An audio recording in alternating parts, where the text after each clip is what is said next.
All right, well, welcome everyone. I want to thank you for being here today to show your support for clean air.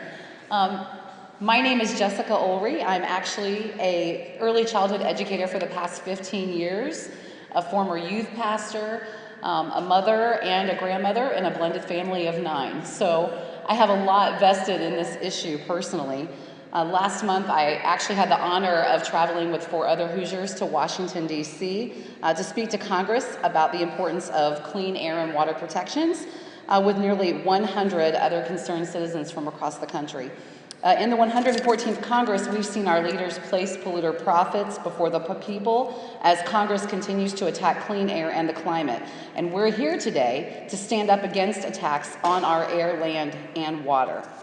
You know, we see a lot of statistics. We know the numbers, we know where they're at, but I can tell you that a statistic really starts to mean a lot more to you when you experience something firsthand. And as a preschool teacher, I had a young man several years ago who was very severely asthmatic. I kept a stethoscope in my room. I knew all the signs of respiratory distress, and he could go down very easily.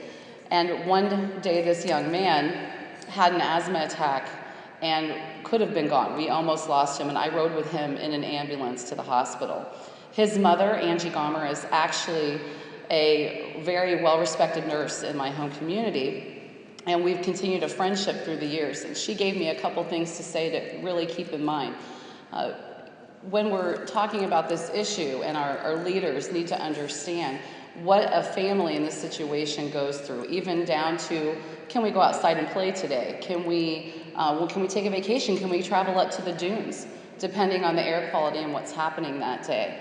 So this is a very fundamental right to breathe clean air, to have clean water, and it's something that really needs to be taken seriously, and they need to start taking the concerns of the public health, the public best interests into account above the polluters. May is also Asthma Awareness Month. We look forward to hearing from 2 local physicians this morning, on the importance of clean air. I'd like to please welcome our first speaker, Dr. Tali Epstein.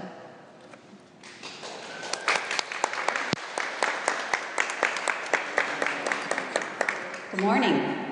Good morning. As a practicing physician, asthma specialist, and air pollution researcher, I am struck by the potentially devastating effects of air pollution on respiratory health. Based on CDC data from 2010, at least 25 million Americans suffer from asthma, including at least 7 million children.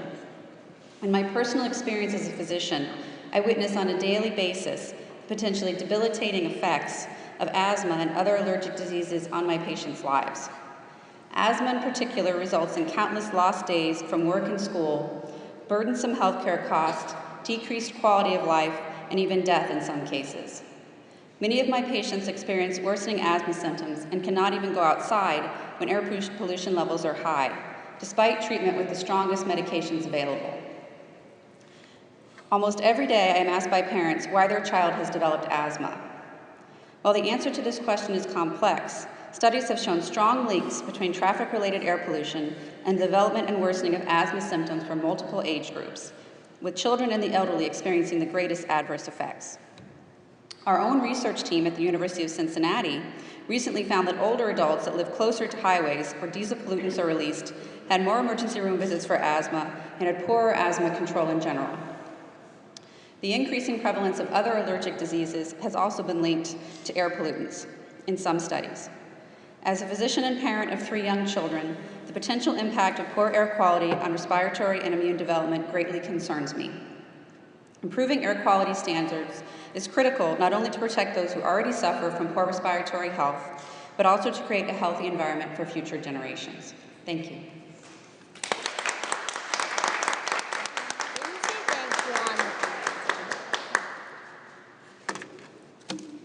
Thank you very much, Dr. Epstein. I would next like to welcome, please, Dr. Letitia Shea.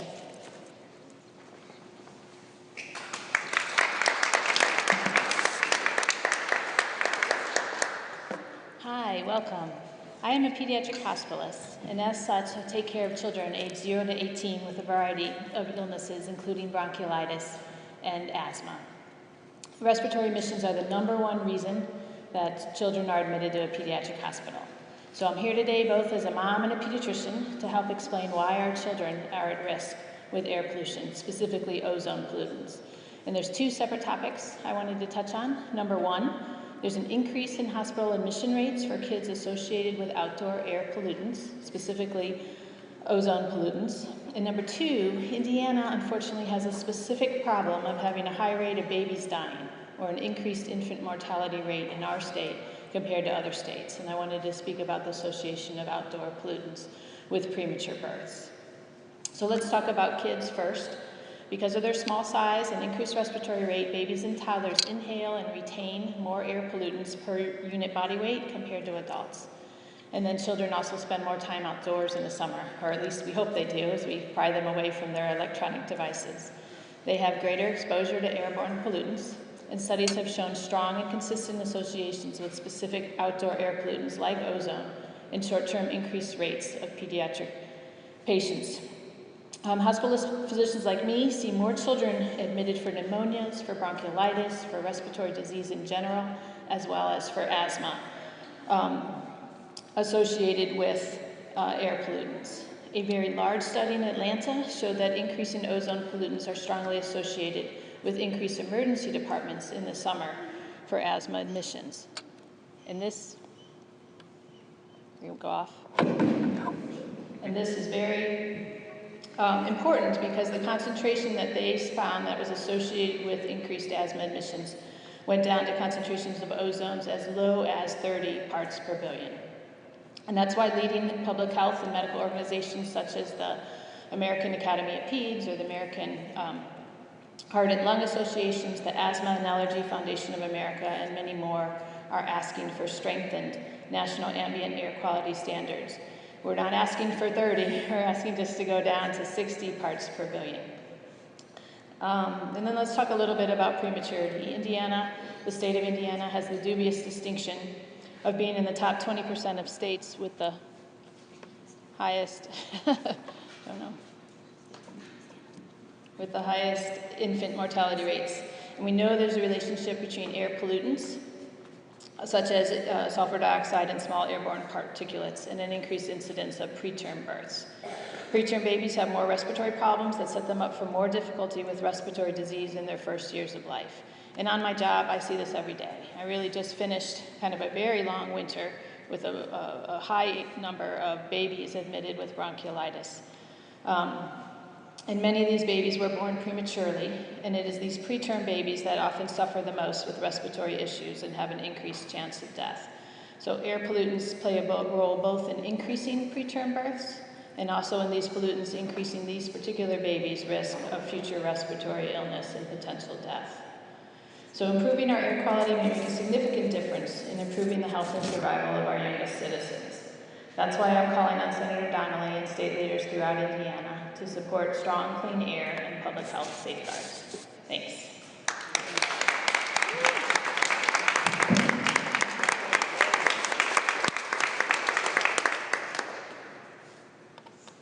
Thank you very, very much, Dr. Shea.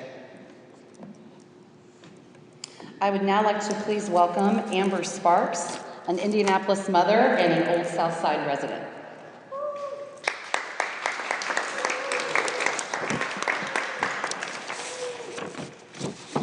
Hello, my name is Amber Sparks. I have lived in Indianapolis my entire life.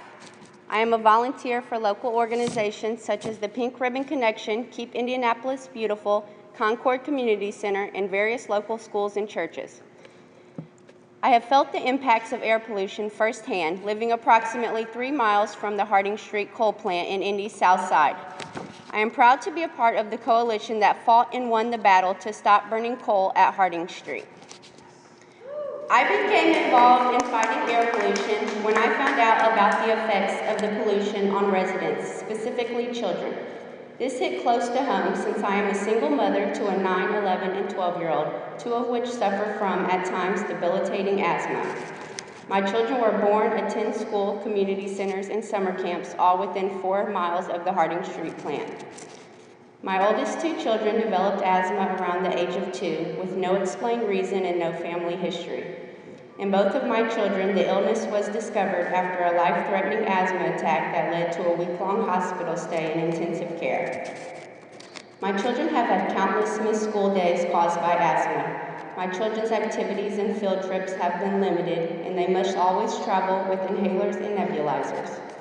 My family and I have missed on average 20 work days per year dealing with asthma-related issues, including bronchitis and pneumonia. Asthma has changed our lives, and we continue to adjust and eliminate as many triggers as possible. But there are some triggers that I can't control. On bad air days caused highly by power plant and air pollution, my kids must stay indoors, limit physical activity, and have round-the-clock breathing treatments. Their quality of life is often affected, and it breaks my heart each time they look at me and ask why they had to get asthma. So today I am here to ask for your help, Senator Donnelly. We need you to lead on clean air and support strong safeguards to reduce harmful air pollution. We fought and won on Harding Street, but there are too many other polluters in our community for us to fight one by one. We need your support and your leadership to protect the health of our community. In our county, 1 in 9 adults suffer from asthma and 1 in 10 children, according to the Marion County Health Department. For my children, for my neighborhood, and for the future of our city, I ask you to join us in fighting clean, healthy air. Thank you.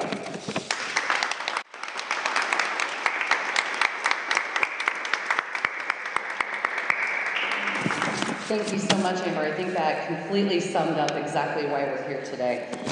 I also wanted to add that May is Asthma Awareness Month, and we are so glad that we heard from our 2 doctors today and from you, Amber. I appreciate that. And I want to thank you all and ask Senator Donnelly to hear what has been said today. And I can tell you from others in my home community and further north in Indiana that you are not alone in your story and you're not alone in your concerns. So Senator Donnelly, I hope you pay attention. Thank you.